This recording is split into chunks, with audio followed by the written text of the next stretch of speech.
우리 가정 예배 하나님 앞에 올려드리겠습니다. 오늘 우리에게 주실 하나님의 말씀은 베드로전서 4장 7절부터 11절까지입니다. 베드로전서 4장 7절부터 11절까지. 만물의 마지막이 가까이 왔으니 그러므로 너희는 정신을 차리고 근신하여 기도하라. 무엇보다도 뜨겁게 서로 사랑할지니 사랑은 허다한 죄를 덮느니라. 서로 대접하기를 원망 없이 하고 각각 은사를 받은 대로 하나님의 여러 가지 은혜를 맡은 선한 청지기 같이 서로 봉사하라. 만일 누가 말하려면 하나님의 말씀을 하는 것 같이 하고 누가 봉사하려면 하나님이 공급하시는 힘으로 하는 것 같이 하라. 이는 범사의 예수 그리스도로 말미암아 하나님이 영광을 받으시게 하려 함이니 그에게 영광과 권능이 세세에 무궁하도록 있느니라. 아멘. 아멘. 오늘 전 가정교회를 이렇게 세워라, 그런 제목으로 하나님의 말씀을 증거하겠습니다. 겨울이 오기 전에 그런 책에 보면 엄마 노예의 죽음이라고 하는 글이 실려 있습니다. 한번 제가 읽어보겠습니다. A 선교사가 임지로 가는 도중에 여자의 비명을 듣게 되었다.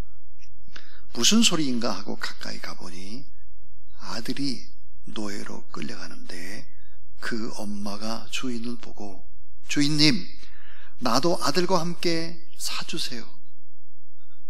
저희 모자가 함께 가서 열심히 일하겠습니다 하면서 애원을 했다. 그러나 주인이 안 돼 하며 아들만 끌고 가는데 그 엄마는 생명을 내걸고 함께 사달라고 하는 것이었다. 엄마도 울고 아들도 울고 한번 헤어지면 영원히 만나지 못한다는 것이다. 이 광경을 보던 그 선교사는 주머니의 모든 돈을 털어서 그 두 모자를 써서 그 모자에게 돈을 써서 자기 집으로 데리고 갔다.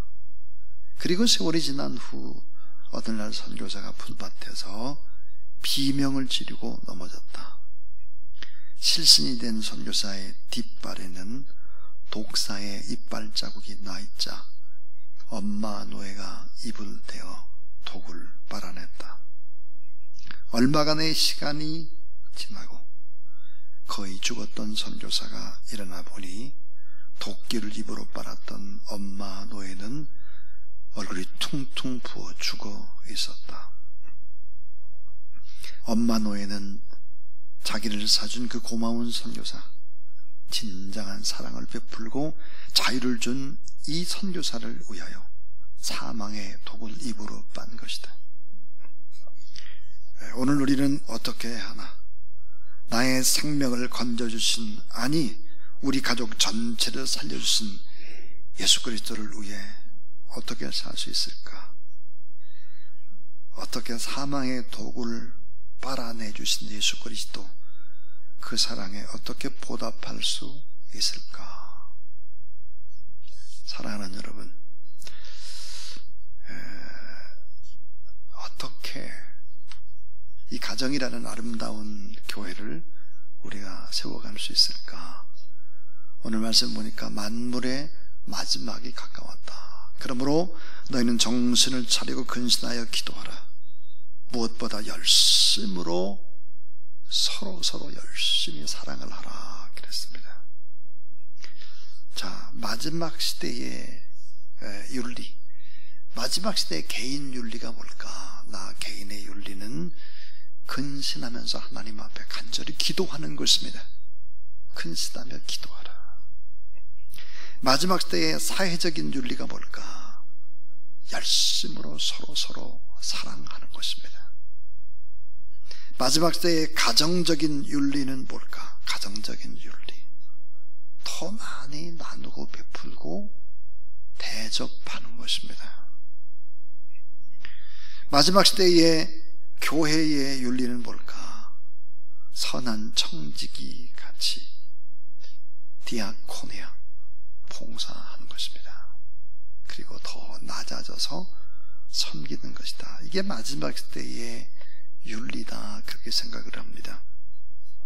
자, 만물의 마지막이 가까웠다. 이 말은 만물의 결산, 인생의 결산, 인생의 새말 그날이 점점점 다가오고 있다 하는 것입니다. 자, 세 가지 얘기를 하려고 합니다. 첫 번째는 왜 우리는 사랑해야 하나? 왜 우리는 부모님을 사랑하고 부모는 자녀를 사랑하고 왜 우리는 서로 사랑해야 될까? 그 이유는 인생의 마지막, 후회하지 않기 위해서입니다. 후회 없는 인생의 결산을 위해서 우리는 하나님 앞에 간절히 사랑을 해야 한다. 성경은 얘기하죠. 자, 예수님이 말세의 징후, 종말론적인 역사의 한 표징으로 마태복음 24장 12절에서 이렇게 말씀을 합니다. 불법이 성함으로 사랑이 식어지리라 그랬습니다. 가정에서도 사랑이 식어지고 교회에서도 사랑이 식어지고 마지막 시대의 모습이다 그랬어요. 디모데후서 3장 1절에 보니까 바울은 마지막 말세를 이렇게 얘기하고 있습니다. 내가 이것을 알라. 말세에 고통하는 때가 이르더니 사람들은 자기를 사랑하며 돈을 사랑하며. 자기가 최고입니다. 자기가 신입니다.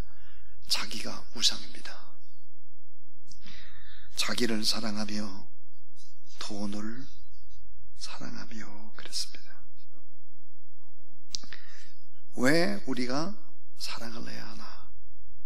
후회 없는 인생의 결산을 위해서 우리는 하나님 앞에 간절히 뜨겁게 사랑을 해야 된다 하는 것입니다. 자, 두 번째는 왜 사랑을 해야 합니까? 왜? 행복한 인간관계와 승리의 인생을 위해서입니다. 자, 왜 사랑해야 되나? 건강한 인생의 장을 만들어야 됩니다. 그 건강한 인생의 장의 기초가 뭘까요? 당연히 교회입니다. 또 정말 그 기초 중에 기초는 어디일까? 가정교회입니다. 가정. 베드로전서 4장 8절에 보니까 무엇보다도 열심으로 서로 사랑할지니 사랑은 허다한 죄를 덮느니라 그랬습니다.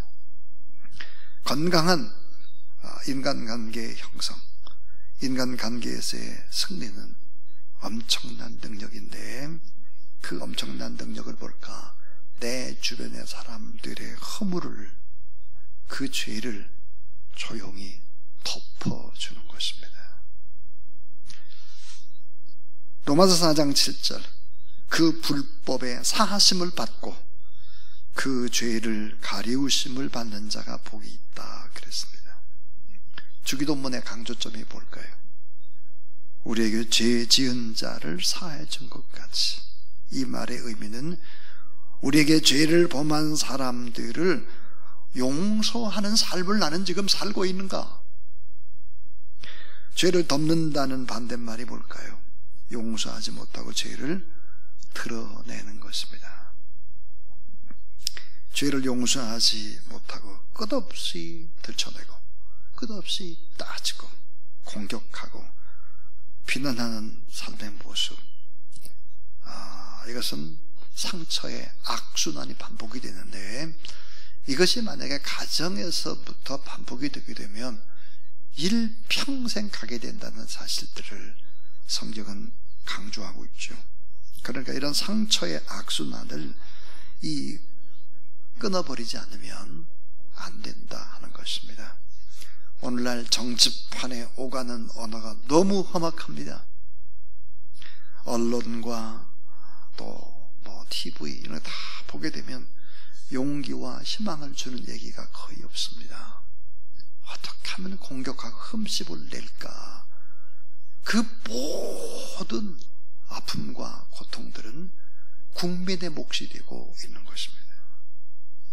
그러니까 왜 우리가 사랑을 해야 되나? 행복한 인간관계와 승리의 인생을 위해서 우리가 사랑을 해야 한다 하는 것입니다. 마지막 세 번째는 우리는 어떻게 살아가야 할까입니다. 어떻게 살아가야 될까? 우리는 어떻게 사랑하나? 열심으로 서로 사랑하라는 원뜻이 뭘까요? 열심으로 사랑하라는 그 원뜻은 다음과 같은 세 가지입니다. 그 하나가 뭘까? 뚜렷한 결과가 나타날 때까지 지치지 않고 계속해서, 그 말이에요.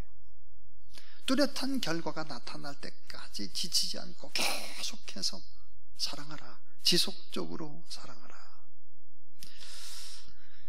자, 어떻게 사랑해야 될까?